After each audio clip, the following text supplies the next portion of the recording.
هذه الفيتورة ما شاء الله، نعمل لكم في خبز طابونة في الفيتورة. هذه أجواء المباشر. اما بعد انتم انا نجيو بحذاهم ونقولوا شنو نرجعوا. شكون يعرفها حكاية الطابونة والفيتورة؟ نحن هذه عادة من عاداتنا في الساحل التونسي.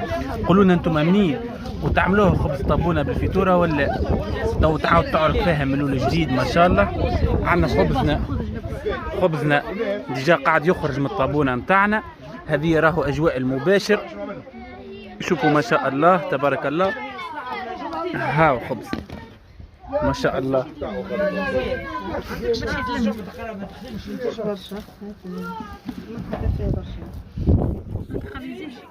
شنو قلت لي بنتي؟ فرمو شيخ فيك اناني. ما شاء الله ما شاء الله ما شاء الله.